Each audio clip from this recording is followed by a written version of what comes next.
What's going on, you all? Welcome to the next episode of the Prophletics Podcast.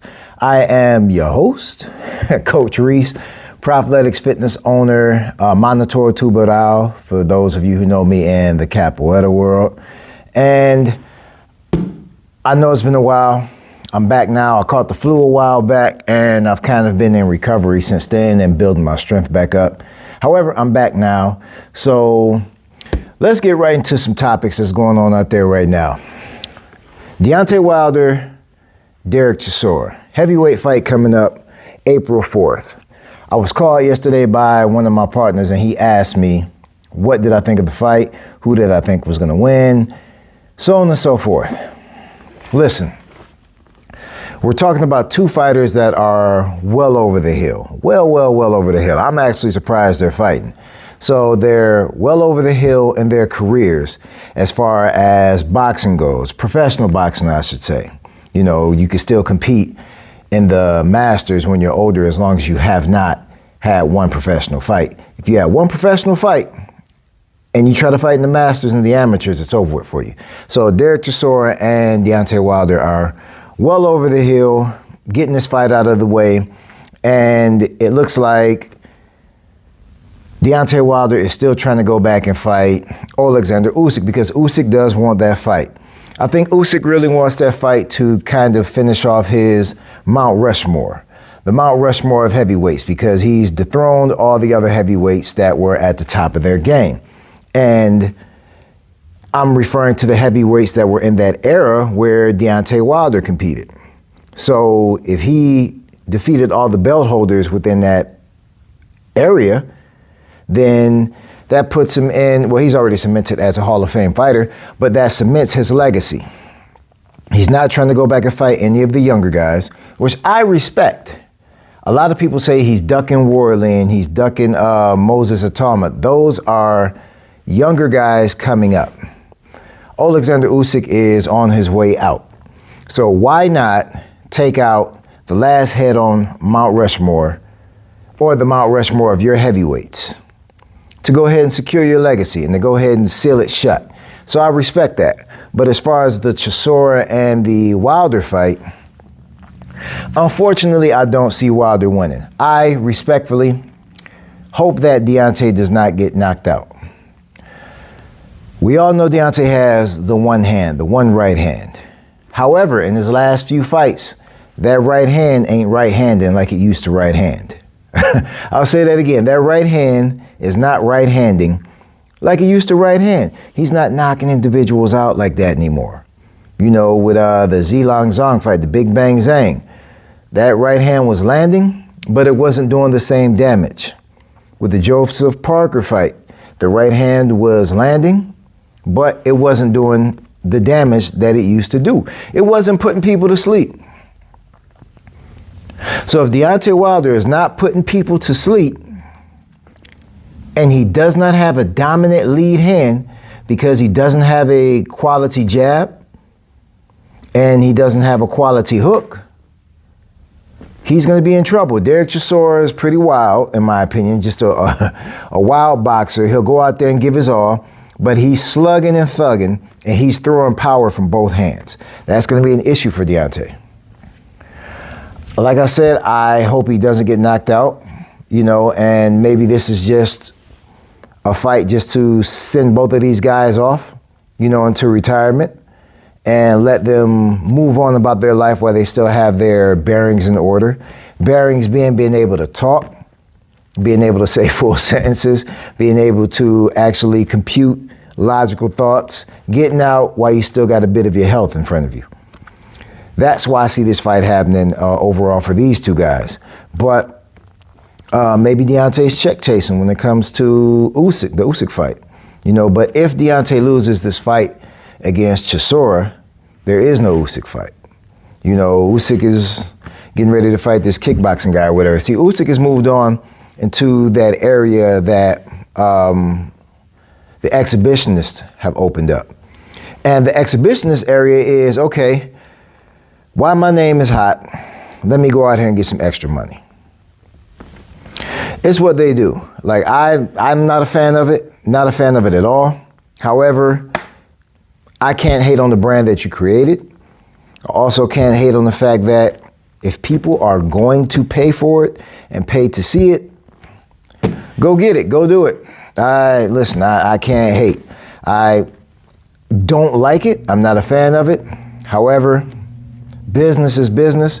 Boxing is also a business before it's anything else. It's the business before the integrity.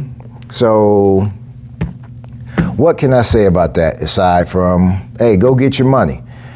Usyk, go get your money. Wilder, I wish him luck.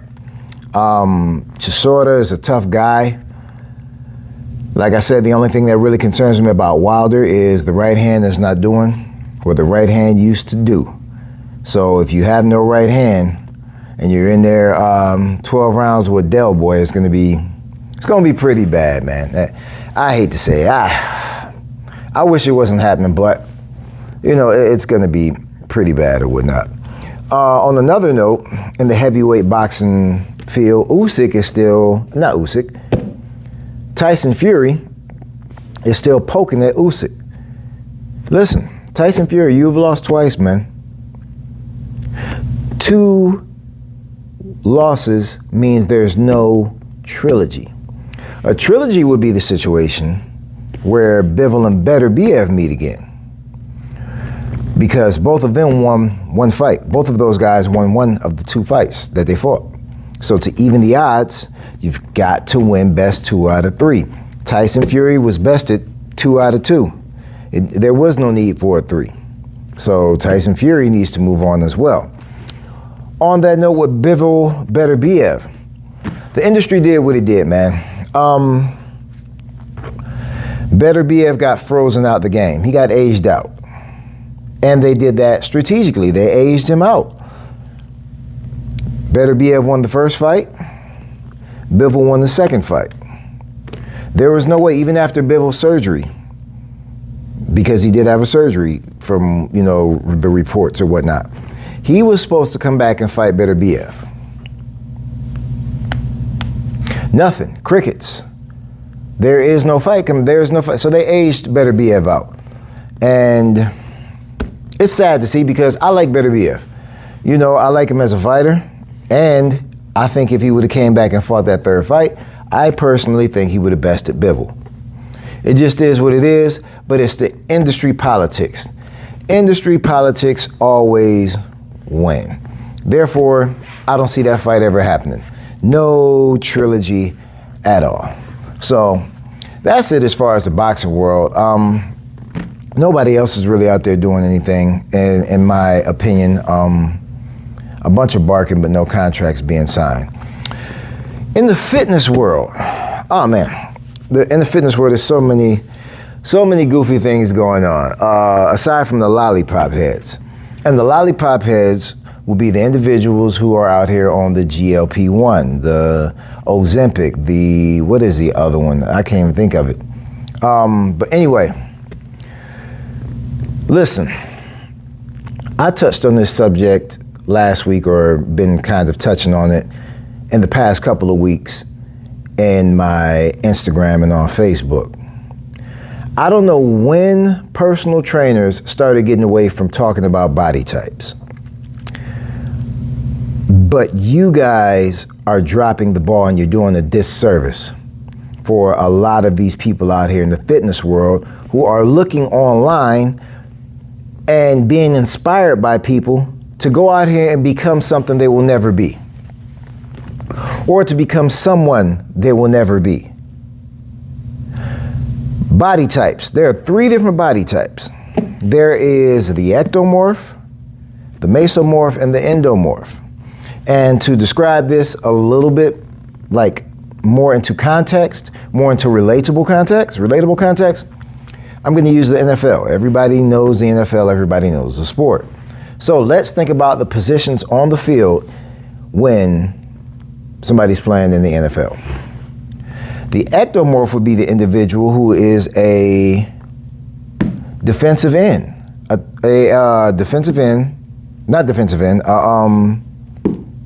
wide receiver. A wide receiver, right? And a cornerback. Those individuals are thinner, they're trimmer, they're skinnier, they're able to move faster. Their appropriate body type. Think about Ocho Cinco. Think about Terrell Owens. Think about Deion Sanders. Those are your ectomorph body types, the thinner, skinnier individuals who don't carry any body fat for real. They've probably had abs since birth. So the individual who can eat all types of crazy carbs and not gain a freaking ounce, not gain anything, like eat snacks, eat cakes, all this stuff or whatever, and not gain any freaking weight. Those thinner, skinnier, smaller waisted, smaller shouldered individuals, those are your ectomorphs. So like I said, your cornerbacks and your wide receivers. Then we got the mesomorphs, which is like myself, wider at the waist, wider at the shoulders, easier to put on muscle tissue. The light died out. Easier to put on muscle tissue. So we can get strong very fast, but we can also get fat if we eat wrong. And that makes us have to be on our nutrition regimen, all the way.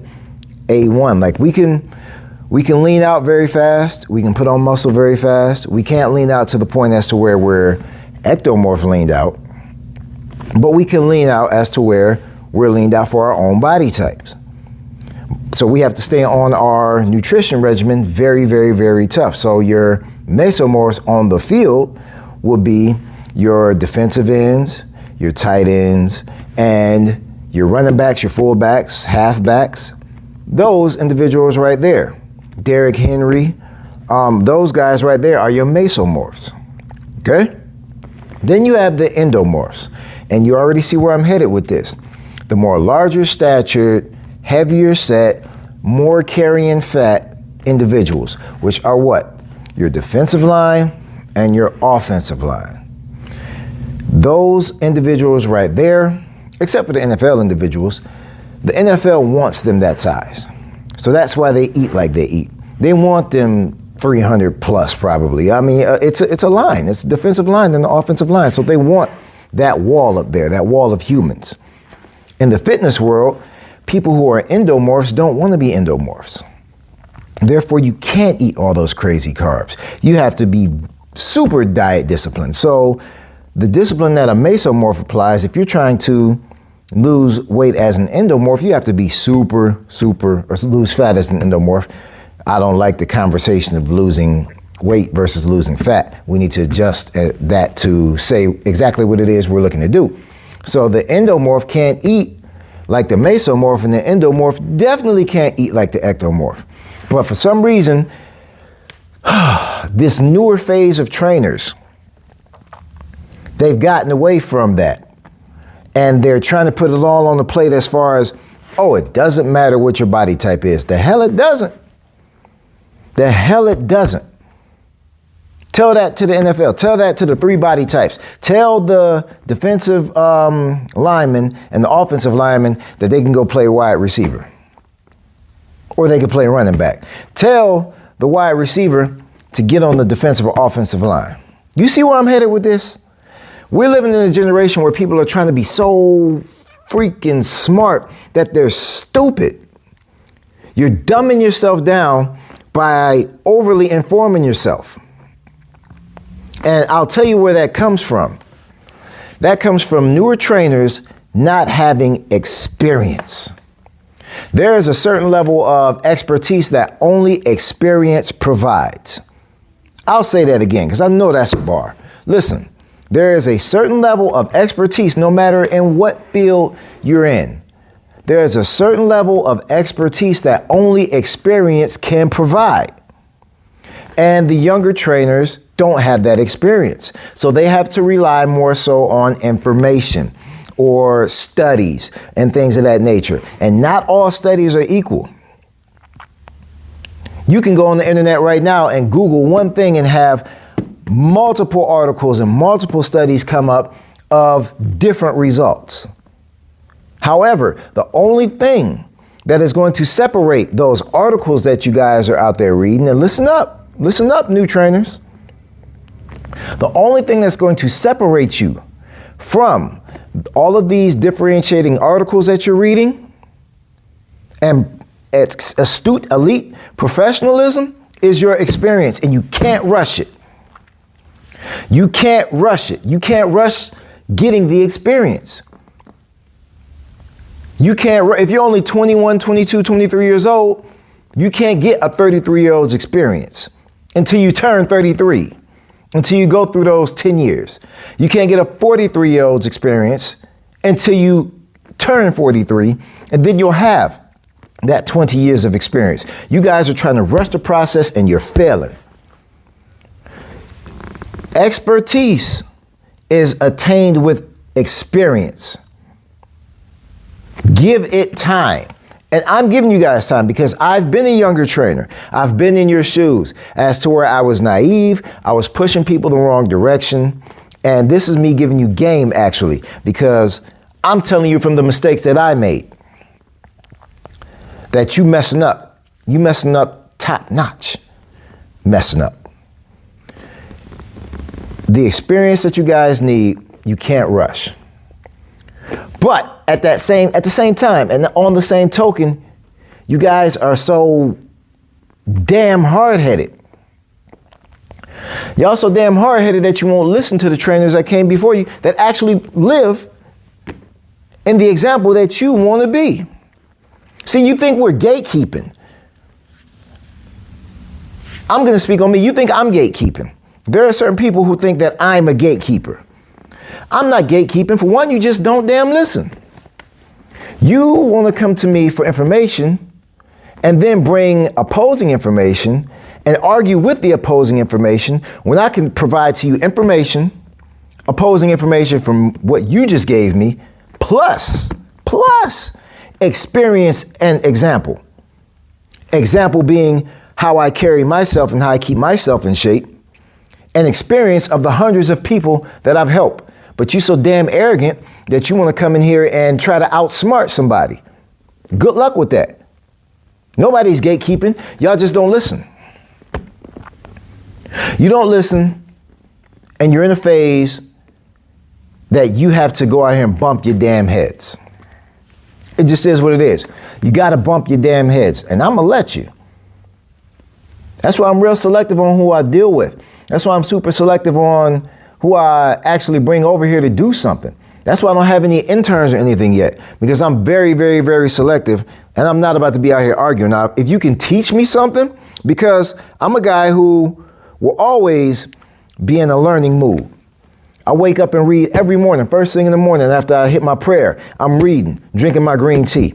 So the information or attaining information is not my issue. My issue is show me. Show me. I can show you, not only on me, but on plenty of people that I've helped. I can show you. I can double down, triple down, quadruple down, because I've helped that many damn people. A lot of y'all are just using genetics. See, y'all doing a lot of genetic manipulation in training.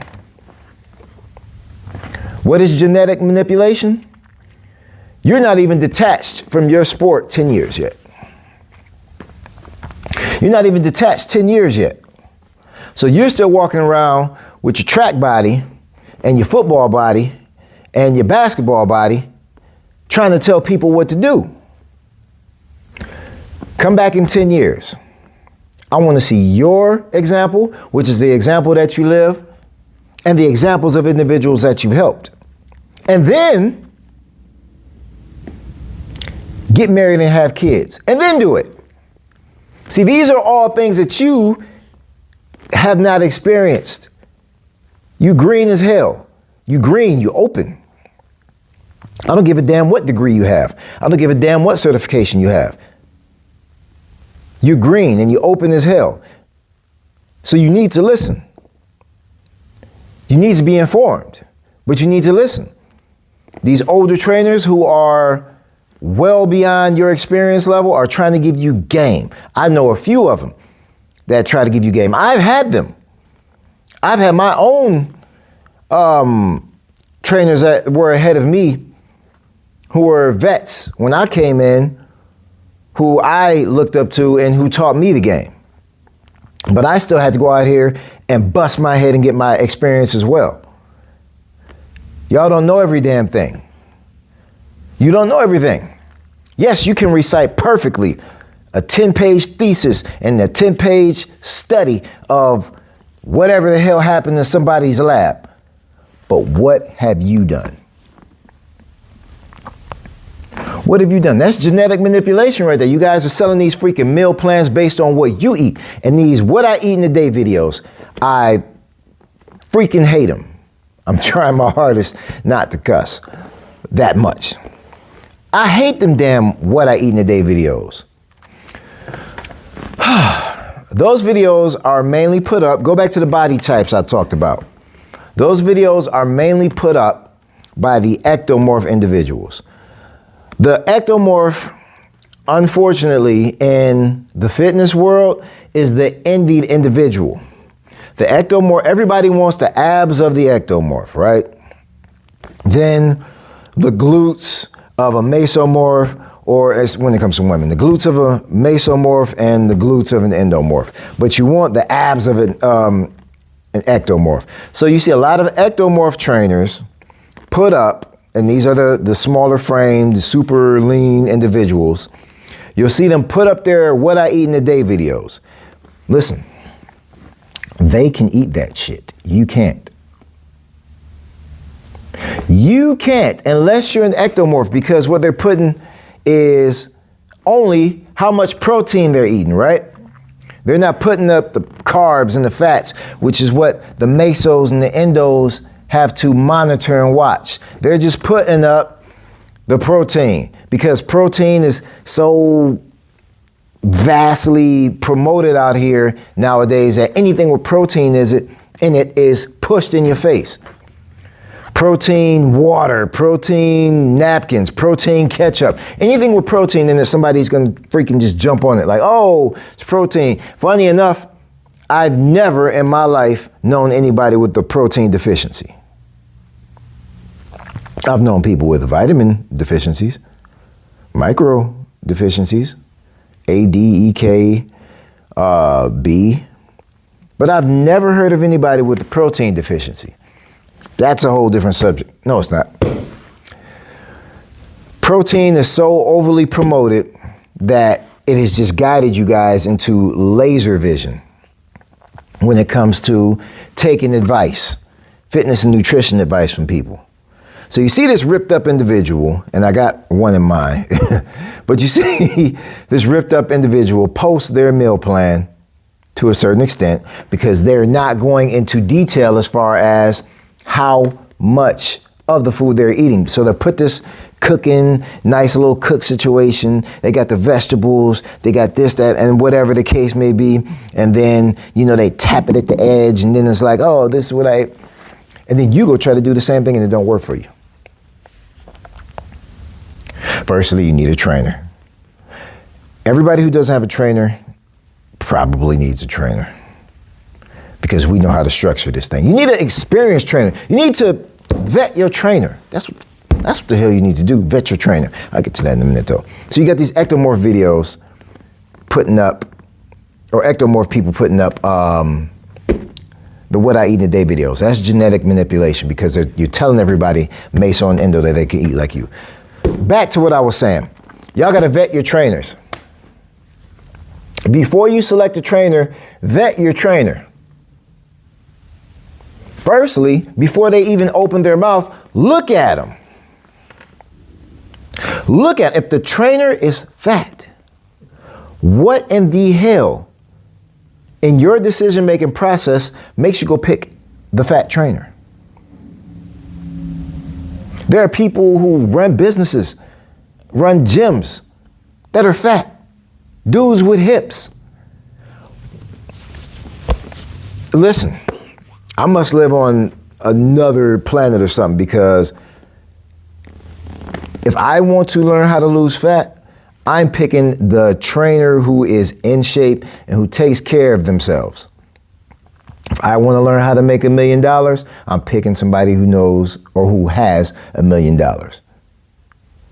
If I want to learn how to build a business, I'm going to somebody who has a business. You guys go out here and pick fat trainers. You might as well drive down the street, roll down your window, grab whatever money you were going to go ahead and pay that trainer and just throw it out. Just let it make it rain. Because that's the same thing you're doing. You're throwing your damn money away. Vet your trainer. Vet your trainer before they even open their mouth. Because what's going to happen is the fat trainer is going to come to you, right? And what they're going to do is be a used car salesman. They are going to use all types of verbiage and impressive vernacular and all the research and all the scripts. Just like I told you earlier, they can recite. Those ones right there, they can recite everything when it comes to freaking education. They're going to say everything that sounds impressive to you. And you're going to think, oh my God, I found the greatest trainer. The greatest trainer that don't even trust their own damn thesis that they just told you.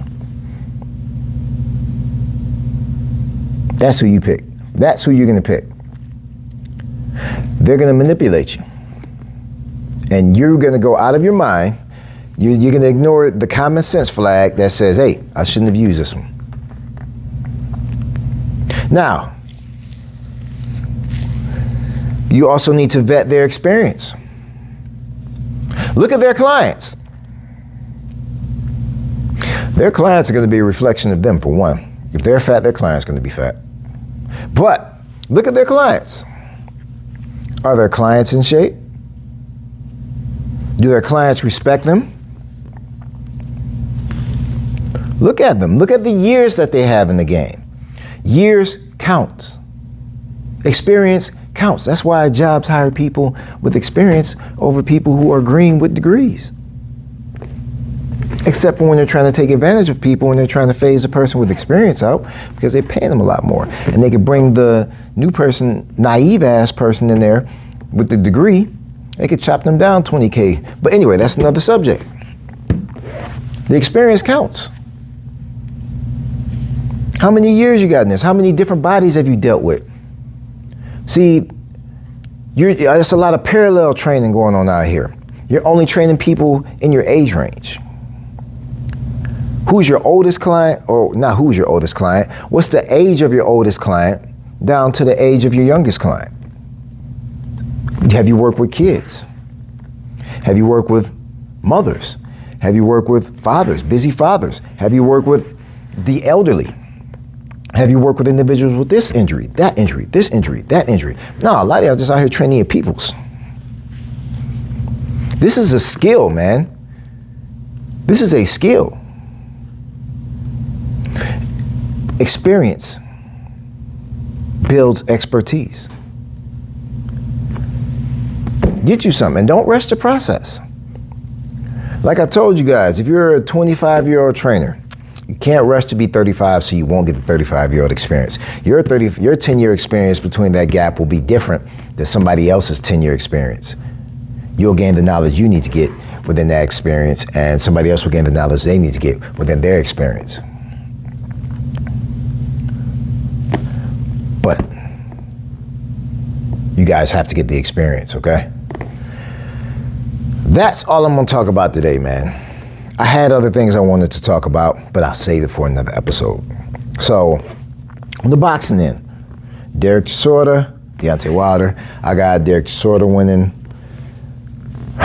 9 times out of 10 by knockout. Deontay never had good defense. Well over the hill, both of them, but Derek Chisora has more weapons, more than the one hand and one punch. With the training situation, and respectfully to all trainers out there, all upcoming trainers, all new trainers, get some experience, go back to the body type talks, okay? Don't consider it pseudoscience. I just gave you a vivid description of 3 different body types, and those 3 different body types cannot eat the same. When it comes to genetic manipulation, give yourself time. Like, of course, you're going to move naive because I move naive. I know how this thing works. I've been in it a long time. So I know that at, the beginning of your career up to like 5 years to 10 years or whatever the case may be, you're still learning yourself. You're still learning yourself. And a lot of you are still using your post-athletic body. You're still using the fact that, you're still in good shape because you ran track or played football or played basketball or whatever the case may be. You're still using that as a crutch. Let me be the first to tell you that crutch goes away, especially when you get these grades. That crutch goes away. And then you have to lean on experience, along with the education that you continuously study as you go on, because you just don't stop being a trainer, stop learning when you be a trainer. That's just enough to get the certification. After that, you've really got to dive into the areas that you want to specialize in. You have to become a specialist. If you want to have longevity in this game, you got to become a specialist. Combat sports, my specialty. Fat loss, another one of my specialties. You have to become a specialist. You can't just be general trainers are everywhere. You can walk around and find a general trainer that says CPT and all that stuff or whatever. They're everywhere. But what separates you from them? 1, constant learning. 2, being a specialist. 3, getting that experience. I'm trying to tell you guys game. I'm giving you guys the game. I hope you learned something.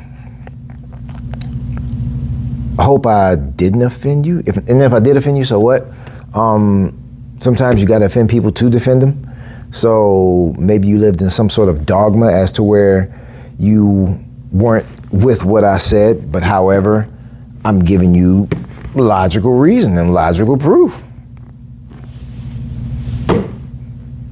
You're more than welcome to drop something in the comments as far as disagreeing or whatever.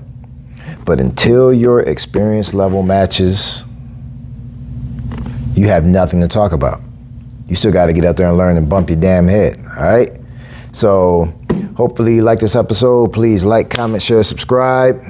I appreciate you guys for watching, coming through, and I'll catch you on the next episode.